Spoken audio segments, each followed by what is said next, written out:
Bonjour, alors nous allons continuer notre formation avec le module 6. Le troisième point du module 6, l'analyse univariée. Alors l'analyse univariée sera question de voir les modèles AR, les modèles MA, donc les modèles ARMA. Alors, sur le plan vraiment pratique, comment faire un modèle ARMA? Pour faire des estimations des modèles ARMA, on commence d'abord par déterminer l'ordre de P et de Q. L'ordre de P qui dépend de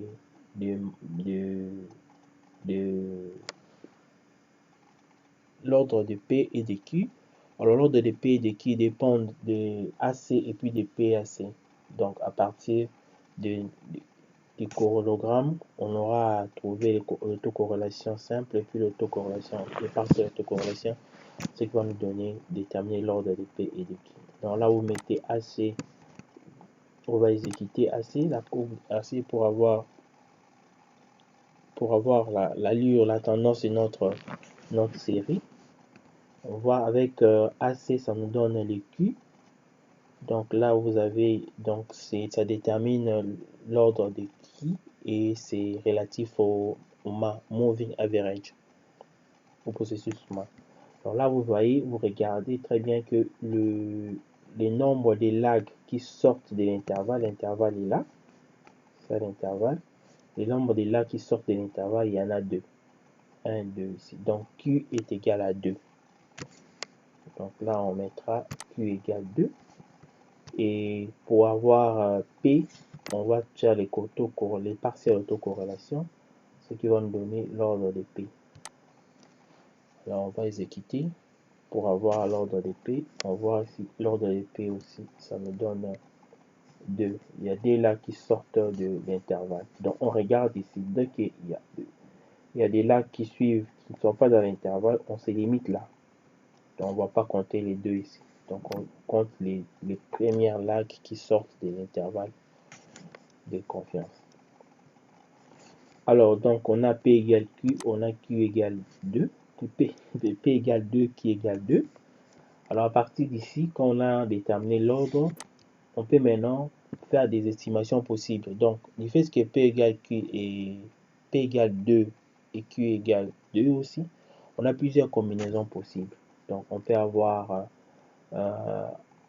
ARMA 200, dont les 0 ici c'est les I, l'intégration. Si on veut faire les modèles ARIMA, quand j'ai écrit ARIMA, donc je mets les noms de la série.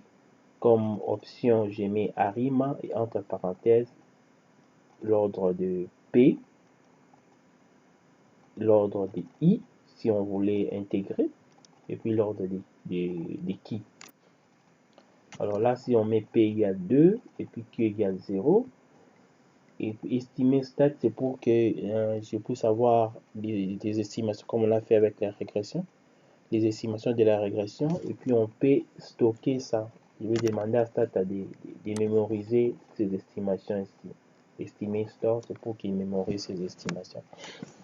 Alors on peut faire aussi P égale 2 qui égale 1, on peut faire P égale 2 qui égale 2, on peut faire, et donc toutes les combinaisons possibles, vous pouvez les mettre là, ce qui vous semble plausible. Alors comme on a stocké tout ça, donc je vais exécuter. On aura à exécuter ça.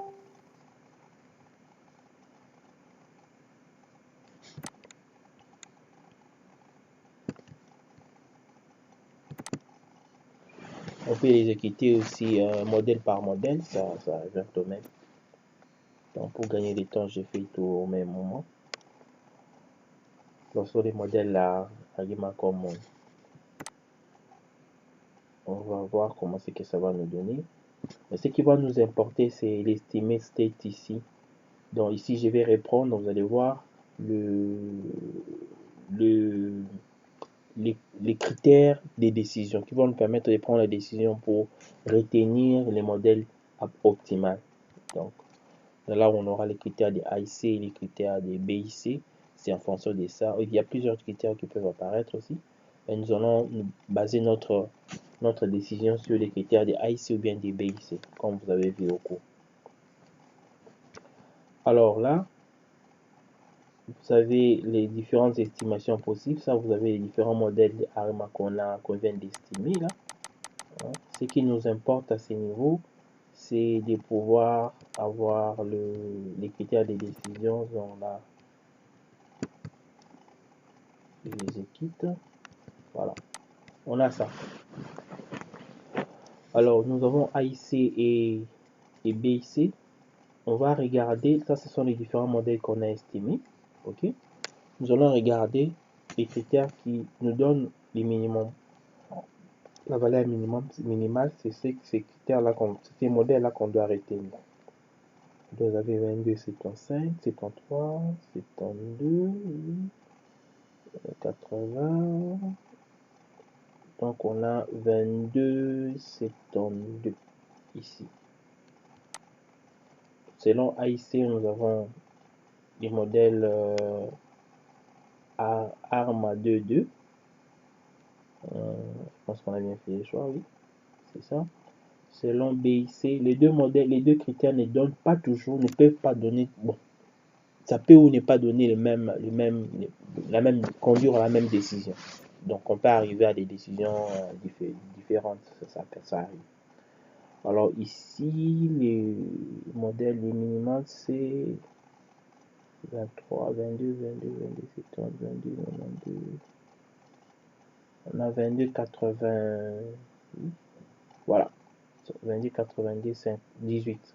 Bon, nous sommes tombés sur les mêmes modèles, donc, mais ce n'est pas toujours le cas. Donc, vous n'aurez pas toujours le même modèle optimal pour AIC et pour BIC. Donc là, le modèle que nous devons retenir, c'est ARMA 2.2. Donc là, c'est notre modèle de prédilection.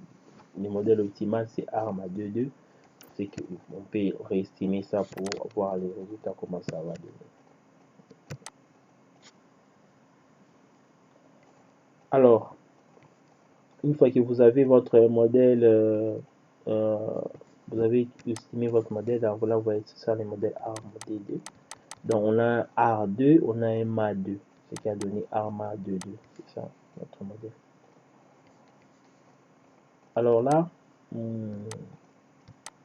l'interprétation, c'est comment on interprète la régression et tout ça, vous avez ça dans vos notes. Alors, on pourrait faire les checks des hypothèses, vérifier l'autocorrélation, vérifier l'hétérostédasticité. Tout ça, vous pouvez faire comme on a fait avec la régression, avec les différents tests ici. Donc, vous pouvez vérifier aussi la normalité, tout ça. On a déjà fait ça avec vous. Quand on a fait la régression, ce sont les mêmes choses les mêmes tests qui vont se répéter. Alors, on va passer aux prévisions. Comment faire des prévisions avec des séries temporelles. Alors ici, on va faire un modèle dynamique, modèle de prévision dynamique. Alors pour faire des modèles de prévision dynamique, on va commencer par augmenter la taille de notre échantillon. Donc, mettre des observations prévisionnelles. Alors là, on va recourir à la commande TS-APED. Cette commande ici, ça permet d'ajouter les observations. Donc, je mets 4 pour ajouter 4 observations partant de la période où on s'est limité. Donc, j'exécute ça. Quand j'exécute, ça va me donner, on va rentrer dans la base de données ici, vous allez remarquer que ça a ajouté 4 observations. Donc, on s'était limité ici en 1972, qui 1, 72, mais on a ajouté 4, donc on a ajouté qui 2, qui 3 des 72, et qui 4 72, et qui 1 des 73. Vous avez remarqué que toutes les autres variables là, il n'y a pas d'observation. Voilà, il n'y a qu'au niveau des times qu'on a ajouté les nombres d'observations. Alors, une fois que vous avez ajouté les nombres d'observations, vous pouvez maintenant faire l'estimation de votre modèle. Ici, c'est pratiquement un modèle R.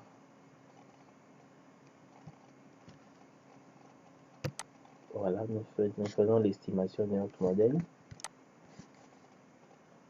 Donc, vous avez ça. Le résultat est là. Donc, c'est la régression de la variable, première différence des PIB sur les PIB décalés d'une période. ce qui va donner ces modèles ici. Et à partir d'ici, nous pouvons faire maintenant des prévisions. Et vous commencez par prédire des forecasts, c'est-à-dire,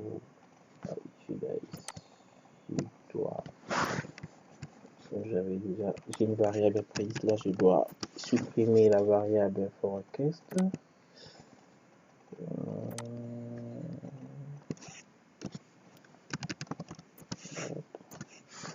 Ok. Alors, vous faites prédit forecast. On prédit forecast. Ok. Donc, vous pouvez voir ça sur la base de données ici.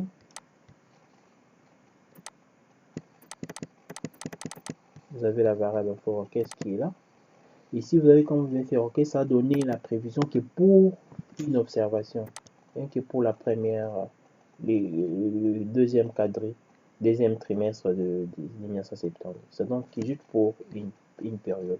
Donc, si on veut avoir de plusieurs périodes dynamiques aussi, donc là, on va recourir à cette formule ici. Donc, on va mettre replace forecast. Donc, forecast ici, ça sera remplacer les points que vous avez là.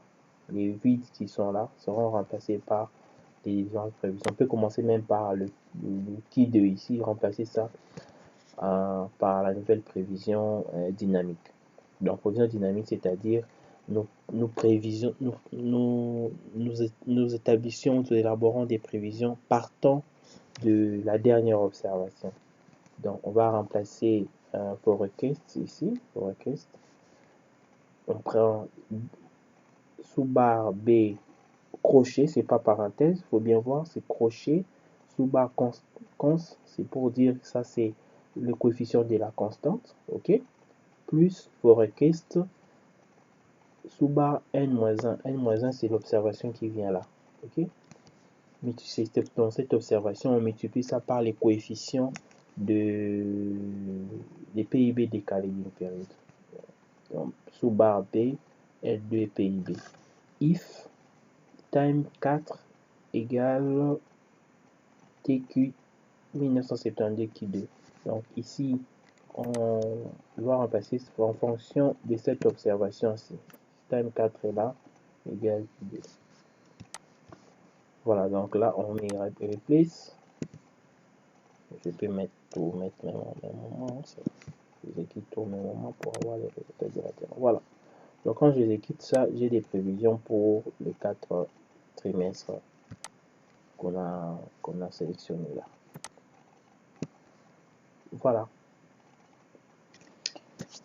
Voilà, donc c'est comme ça que nous allons analyser les séries temporelles. On pourra aller plus loin avec une version beaucoup plus améliorée ou approfondie, voir d'autres manipulations qu'on peut faire à partir des séries temporelles, telles que mettre un break, comment on dit, un break, oui.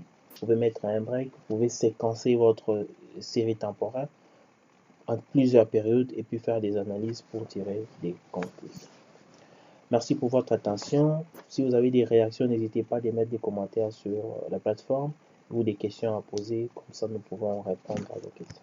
Merci et à bientôt.